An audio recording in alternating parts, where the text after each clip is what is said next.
Hi, this is Denise of PaperKraftD and welcome to my craft room. Today I'm really excited to share with you a little project that I've been working on. This was inspired by Liz McGuire from Buttons for Brains, and I will link her video with her tutorial in the description box below. She called it a faux Polaroid acetate frame, and I just thought it was the cutest thing. I took her idea and I did my own little spin on it, and I made it not just acetate frame, but I also made it into a hidden paper clip.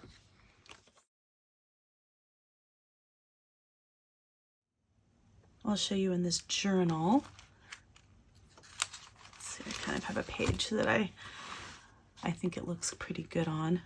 So just take it like this, put it over the top, and it's just really cute. And it could hold, you know, some papers on, or, you know, really whatever you want to do with it. But I really love this idea. I love the way it turned out. I think it's super cute. And I love it as an idea for just a little hidden paper clip. And like I said, it can hold, you know, you could use that to hold stuff on, you know, into your journal like that, because it is a paper clip, or you can just use it as decoration like that. And on the other side, I didn't decorate this one entirely. I figured this would be a good place, you know, if you had some ephemera that you wanted to put up in there and highlight. This side could be a little less decorated, and you could use it in your journal that way. So I just thought this was really a cute idea. I thought it would be a lot of fun. You know, it pokes up over the top like that, so you know, it kind of provides a little bit of like a tab almost for a page. So I just thought that was really a lot of fun. All right, so I'm going to show you how I went ahead and I made this. And I will link Liz's tutorial as well if you're just interested in making just the frame portion of it and not the hidden paper clip portion of it. Okay, so I used this die set from Elizabeth Craft Designs. This is the Pocket Page Fillers 3. And I just pulled this. It's a Polaroid frame with edges that have a postage stamp detailing. So I'm just going to go ahead and I'm going to cut out actually a couple pages of just some larger. You could use book pages, but these are a little bit larger size book page. Enough so that when I fold it over like this,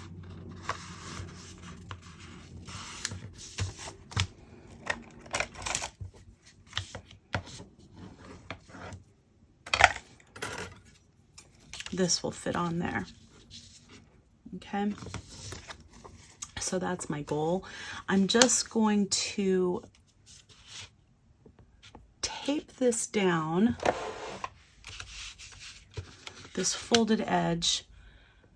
I'm going to tape it just below this cut line because I want it to stay folded over. I don't want it to cut this top portion. And I'm going to tape it onto there, and I'm doing it kind of in the middle, not along either of the edges.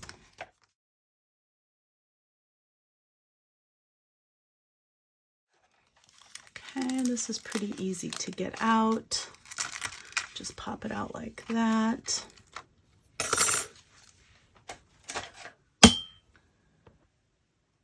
Okay, and so you have two pieces just like that. And I'm going to take two small paper clips, just like that. And I'm going to open this inside portion up. I'm going to put one paper clip on this left-hand side. And I'm going to put the other paper clip on this right-hand side. And I want to make sure it doesn't hang over the edge like that. I want it to be, you know, so that it's right in the middle right there. Not too far to the right, not too far to the left. Same on this side. Okay. That looks good. It looks good on both sides. Usually if this side's good, the bigger side, the other side's going to be fine. All right, I'm going to take this other piece here, and I'm just going to use some glue stick. Oof. It's okay if it does that. Not great, but okay.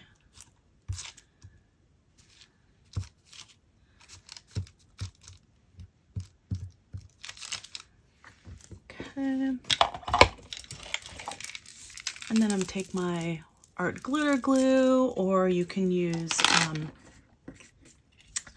some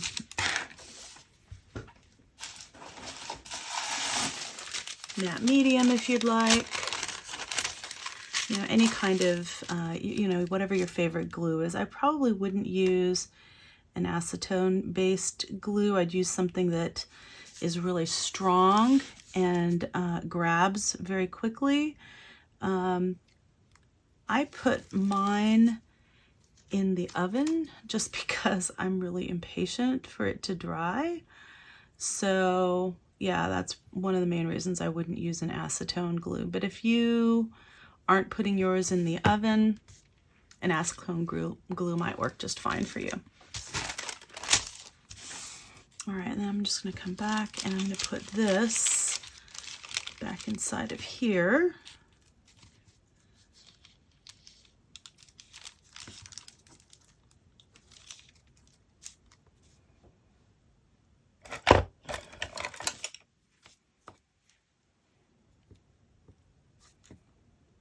There we go. Just like that. Okay.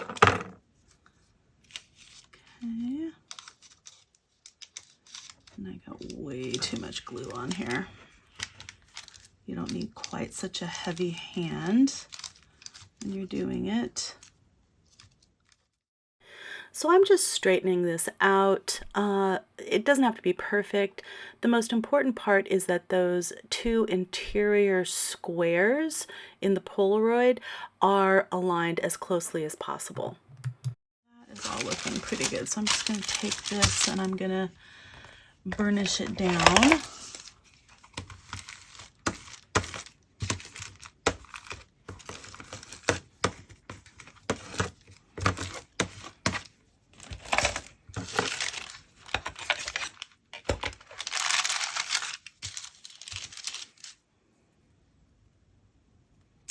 And here's why it doesn't really matter too much about these, is that I'm going to cut this right above this,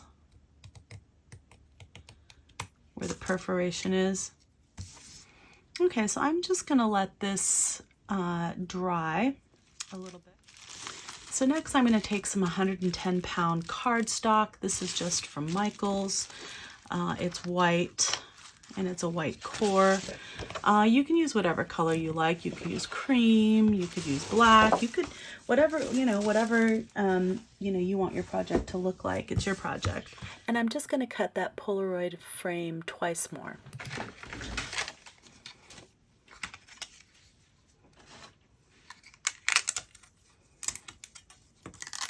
Look how pretty that turns out. Doesn't that look nice?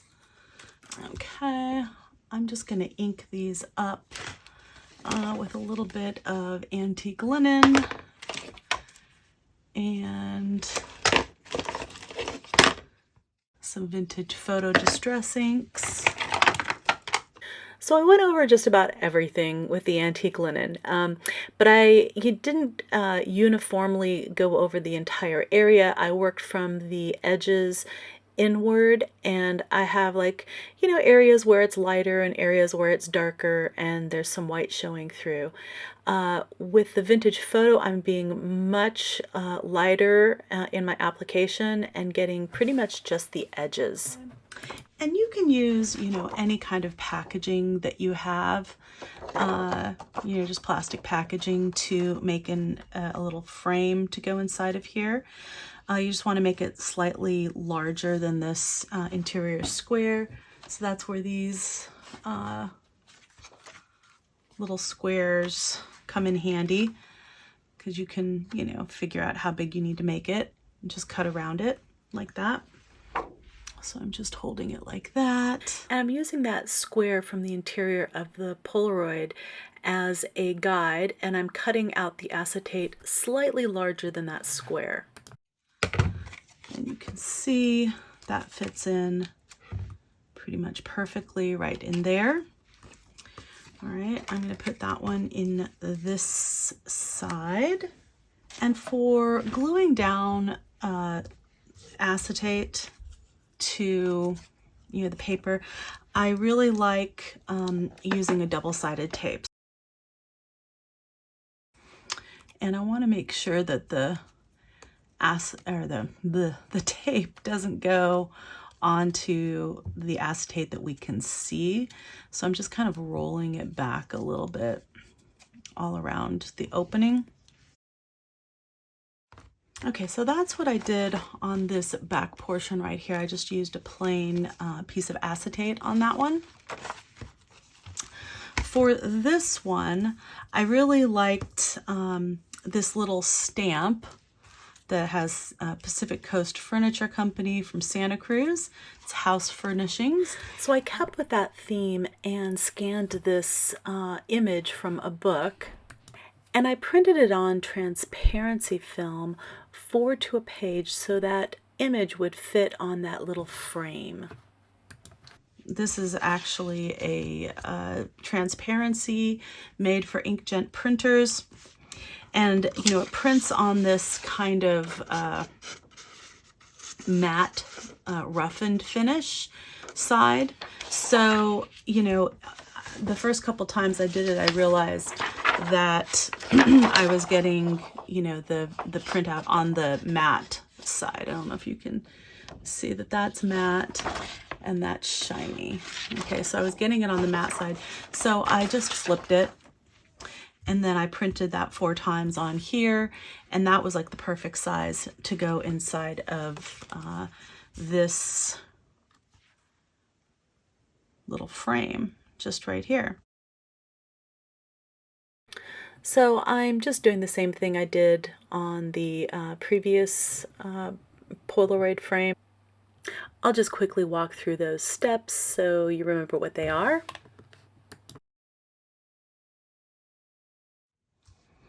Okay, and then, you know, you can decorate these any way that you want. You know, you don't have to put, you know, a printed acetate in there. You can just put another plain acetate in there for both sides.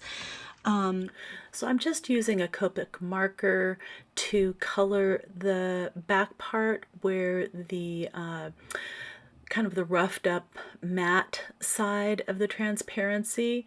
And then I'm going to fussy cut that chair out. So I used a lot of stamped images on this hidden paperclip, the decorated side. So I got that stamp from this Frida at Home stamp set.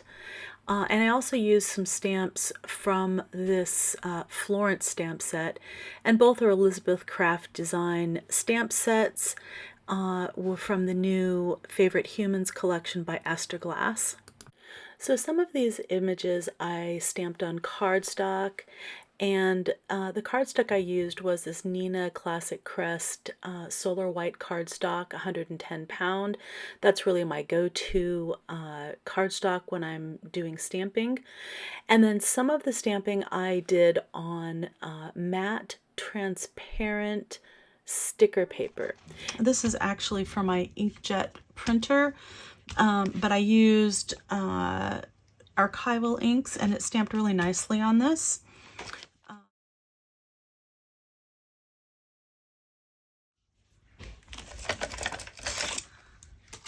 I just cut out that little number. I just put it right in here. I just think it looks super cute. Okay, so I then took this weekly ticket from this stamp, and I just cut that out. And I really like this because it just kind of makes your,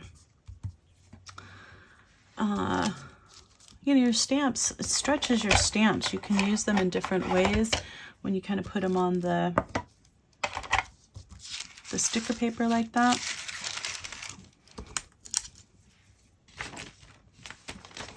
I also put this pharmacy sticker on this paper, the sticker paper, and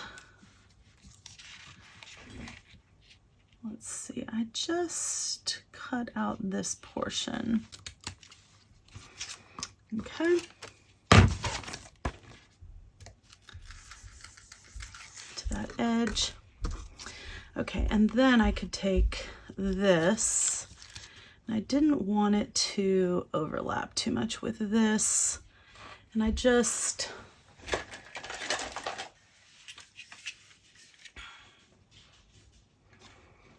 stapled it down a couple times,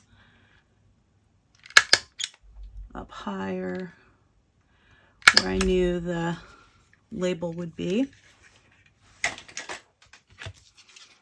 And then I cut this off right here. There we go. And again, this is the more matte finish on this side. Okay. Let's see, I put it on here so that you could read ticket, but not weekly. Not that I don't like weekly, I just like the way it overlapped a little bit. And then I take off the excess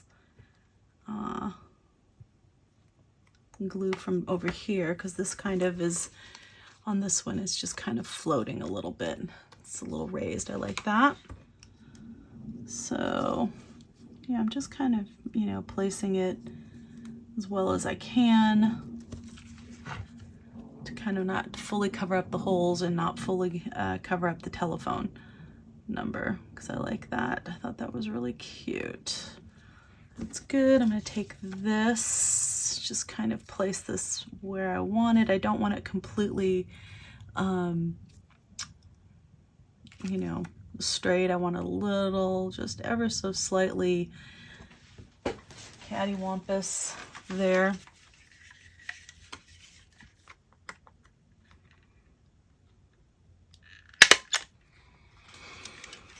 Okay,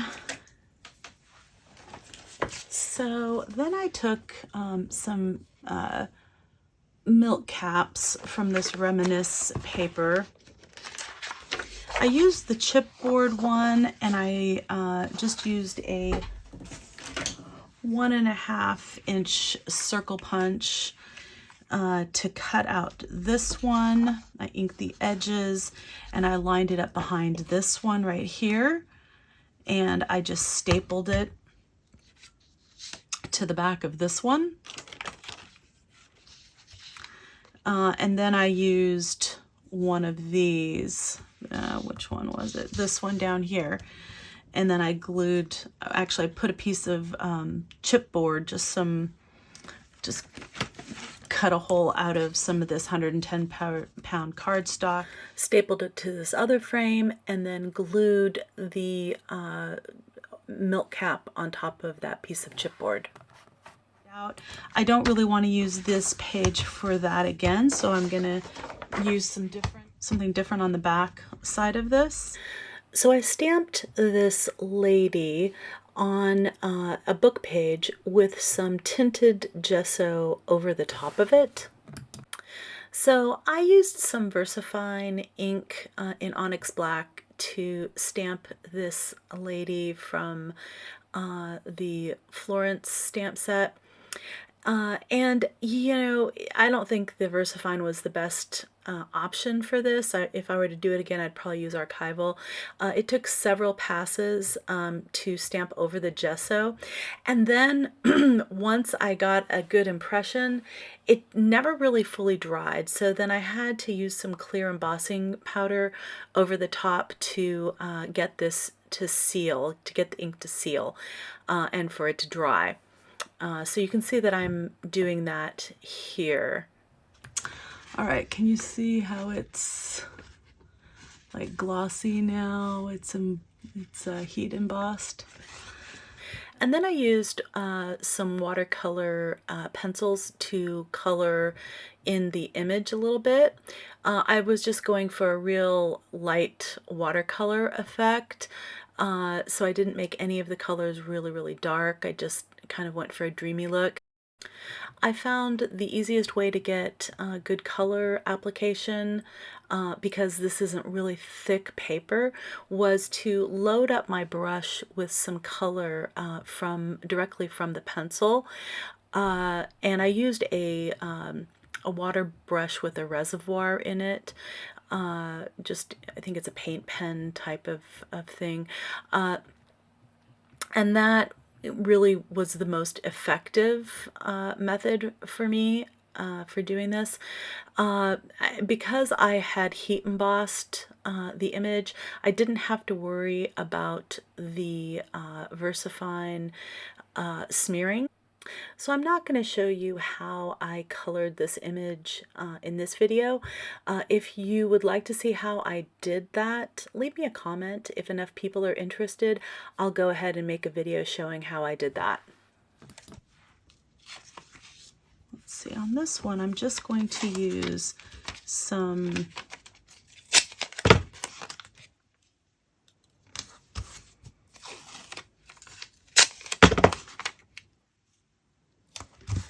of this tape,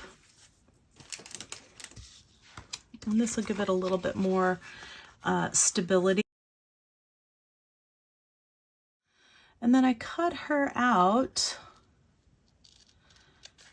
just like this. I'm not making her into a nurse. I'm making her just into a regular lady. So I cut this stethoscope portion out and I went closer to the collar up here. I fussy cut around her like this. And then it was really easy to just fussy cut around her hair and just cut, you know, just cut her hat off.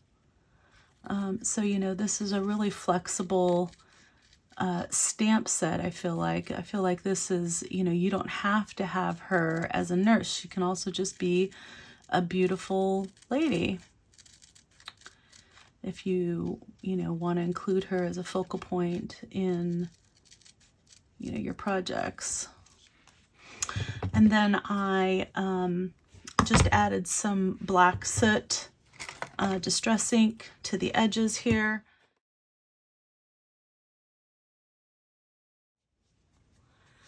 All right, so you can see what a difference it makes to kind of colorize her a little bit.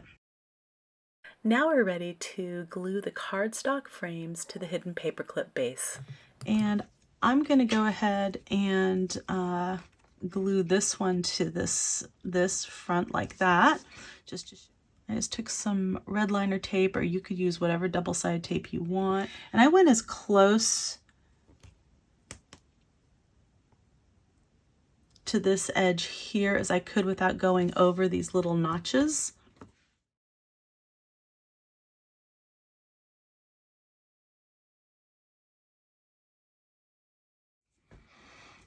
Okay. All right, so I want to make sure that the top is at the top, and I can tell the top because I have the where that tape was, right?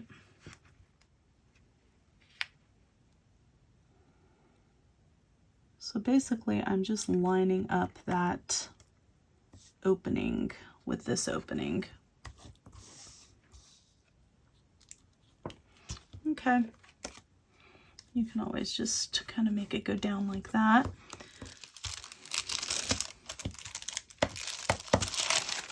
Okay, so you burnish that down, and then you'd glue, you know, this other piece after it's decorated, right, to the other side here.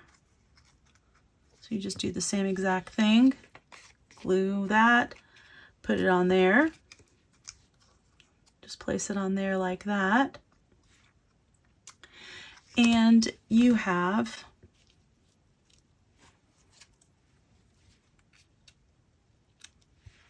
that same thing. So I didn't want to make another identical hidden paperclip, so I'm just going to use this undecorated piece on the other side as well, and I'll have a base then for a future project that I want to decorate. All right, so this one's just completely undecorated, and you can do whatever you want on that one. This one's fully decorated with, you know, like a printed transparency in there. So for example, you know, you've already seen this one in here. And this one you can just use pretty much anywhere. That might look kind of fun on there.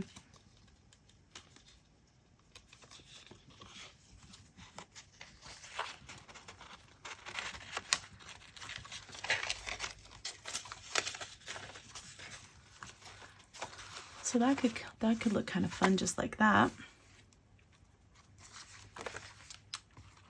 in a journal, you know, or you could use one like this in the journal that's more decorated, or you could decorate this any way you want. And then it comes off. So this is how I made the hidden paperclip acetate Polaroid frame. And I want to thank again Liz McGuire from Buttons for Brains for the inspiration. I will again include her link in the description box below.